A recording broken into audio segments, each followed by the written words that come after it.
um assunto que toca profundamente as nossas vidas, a situação dos idosos, aposentados e pensionistas.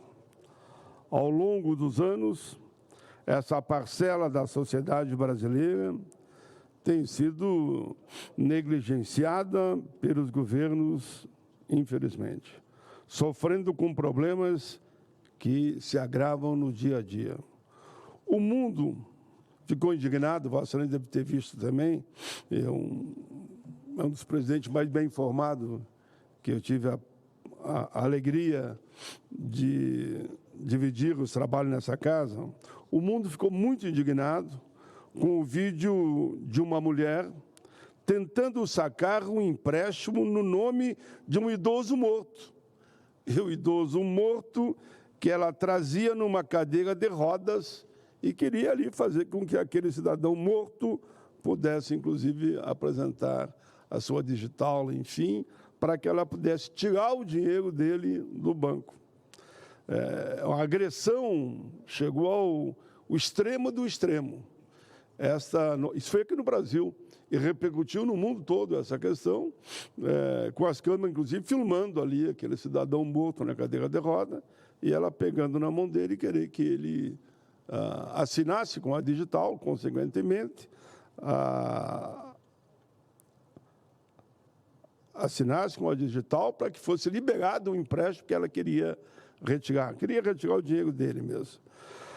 A vulnerabilidade, a exploração, a opressão e a violência contra os idosos é uma realidade, e esse caso mostra, apavorante no Brasil. Nós sabemos que isso não é de agora, vem de longe, é muita crueldade. A maioria dessas agressões estão dentro das próprias famílias, é o caso aqui, era um familiar. O Brasil possui mais de 32 milhões de pessoas idosas. Conforme a Ouvidoria Nacional dos Direitos Humanos, só nos 3 primeiros meses de 2024 já foram registradas 43 mil denúncias de violações contra pessoas de 60 anos ou mais. Número bem maior do que o do mesmo período de 2023, para ver que a agressão aumenta. Em 2023, foi 33.546 registros, o de 22, 19.764.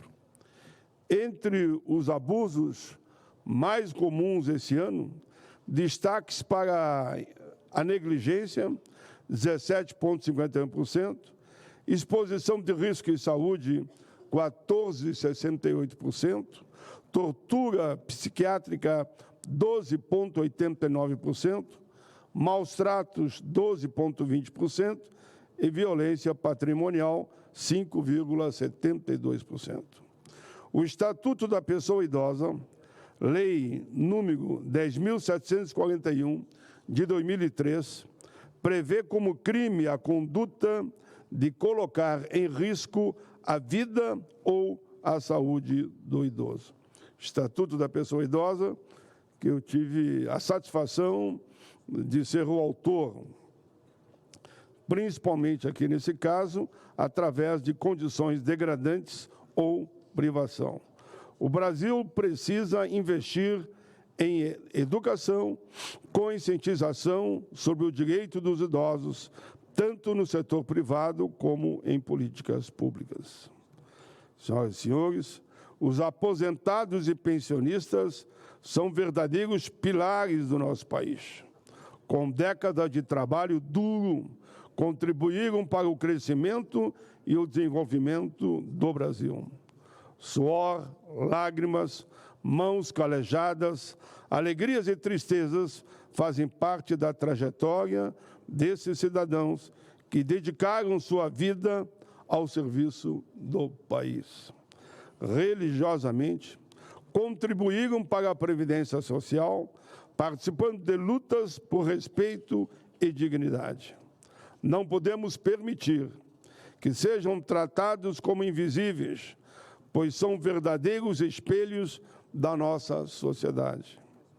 Quantos de nós não temos um aposentado na família um amigo aposentado? Quantos? Negar o direito dos idosos, dos aposentados e pensionistas e suas necessidades é negar a própria história do nosso país. Segundo dados do Ministério da Previdência Social, o Brasil conta atualmente com cerca de 39 milhões de aposentados e pensionistas, e como também beneficiários do Instituto Nacional do Seguro Social. Destes, aproximadamente 30 milhões são aposentados e pensionistas, desempenhando um papel fundamental na sustentação de milhões e milhões de brasileiros em todo o país.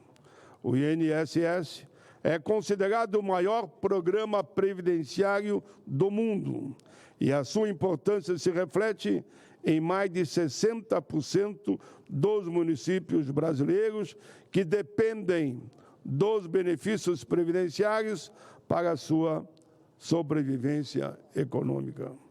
Ao longo dos anos, apresentei inúmeras propostas no Congresso Nacional visando beneficiar a nossa gente, o nosso povo.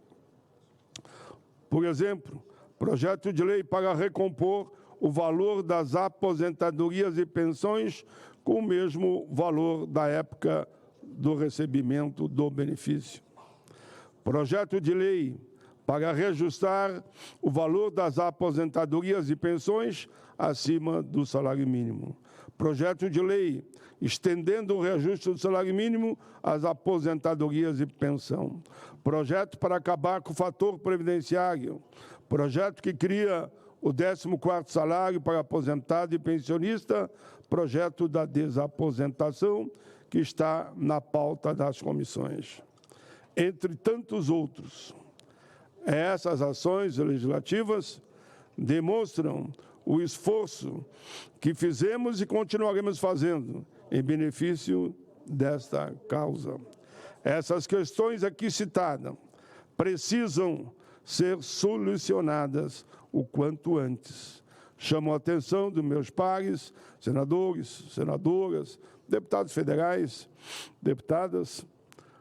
Os aposentados e pensionistas se encontram numa situação crítica. É fundamental destacar que a Previdência Social não é deficitária. Conforme constatado pela CPI da Previdência, a qual presidi. E lá demonstramos que, na verdade, a Previdência Social, ela se mantém de forma firme, tranquila, até com superávit, se não fosse os desvios que aconteceram do dinheiro da Previdência no longo da história, inclusive muitas anistias. Senhor presidente, senadores e senadoras, infelizmente, agora eu vejo falar naqueles setores que não admitem a Previdência Pública de uma outra reforma que gostariam que acontecesse, uma reforma que visasse privatizar a Previdência, porque eles querem o regime de capitalização. Não passarão. Já tentaram no governo anterior e nós derrubamos. Agora, com o governo do presidente Lula, todos nós temos que ficar vigilantes, claro, mas muito firme, com o apoio do presidente, para que nem se pense e não tentem passar de novo a capitalização, que acabaria com a Previdência. Ficaríamos que nem no Chile. A maioria dos aposentados do Chile ganha em torno de meio salário mínimo, porque lá capitalizaram a Previdência. A Frente Parlamentar da Previdência Social, criada em 1995, tive a satisfação de ser o coordenador, junto com o ex-deputado federal Arnaldo Faria de Sá, de saudosa memória. E a parceria estabelecida com a Confederação Nacional dos Aposentados, Pensionistas, Idosos, COBAP, e também com o conjunto do movimento sindical. Evidenciam que o compromisso e a luta constante não pode jamais sair de pauta. É uma luta diária a defesa dos nossos idosos, aposentados, pensionistas ou não. Há desafios a serem superados, problemas a serem solucionados, verdades a serem ditas, mentiras a serem superadas. As filas do INSS e das perícias, assim como a aplicação da chamada revisão da vida toda para aqueles que contribuíram antes de 29 de novembro de 1999. São demandas urgentes que não podem ser negligenciadas. Reconhecer o direito dos idosos, aposentados, pensionistas, é mais do que um ato de justiça. É uma forma de valorizá-los por tudo aquilo que eles fizeram pelo país no longo das suas vidas. É honrar o compromisso com aqueles que nunca vacilaram em defesa do povo brasileiro. Nossa jornada em busca de justiça para todos os aposentados, pensionistas, idosos do Brasil tem que ser permanente. Ainda uma grande dívida de nós todos com esses cidadãos. E é nosso dever lutar incansavelmente até que essa dívida seja integralmente paga. Que a valorização dos aposentados, pensionistas, idosos, seja não apenas um instrumento de um discurso, mas uma realidade concreta que todos nós temos que estar na frente fazendo bom combate. Afinal, é o mínimo que podemos fazer por aqueles que tantos fizeram por todos nós, pelo conjunto da população do nosso país. Era isso, senhor presidente, que gostaria de fazer no dia de hoje, porque percebo que há um clamor muito forte dos aposentados, pensionistas, idosos, para que o país tenha uma política salarial para eles também, que vá recompondo, né, os seus benefícios, porque é fato e é real, não dá para negar isso. Nós somos um dos autores da construção da política de salário mínimo de inflação mais PIB. Então, o aposentado, e essa fala é uma fala que eu posso repetir sempre, que não tem como errar, à medida que o salário mínimo vai crescendo, e tem que crescer, né? O nosso sonho é que ele chegue um dia, pelo menos em torno de $500, já foi 350, depois baixou para 300, 250. Se percebe o quê? Aquele aposentado que no momento de receber seu primeiro benefício, ele tinha lá o correspondente a 5 salários mínimos. À medida que o salário mínimo cresce e o dele não cresce, o dele vai sendo achatado.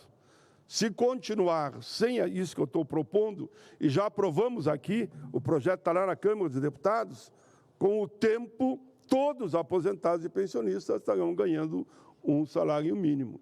Então, para evitar isso, eu faço um apelo à Câmara dos Deputados. Vote um projeto que eu aprovei há em torno de, acho que 10 anos atrás, e está lá na Câmara. Compete à Câmara. Bote na pauta, vamos fazer o bom debate e vamos negociar com o governo do presidente Lula. Eu sou da base do governo do presidente Lula e eu não teria problema nenhum, matéria pautada, estabelecer um diálogo para construir uma política que faça justiça aos idosos e aqui principalmente aos aposentados, pensionistas e a todos aqueles que dependem da nossa previdência.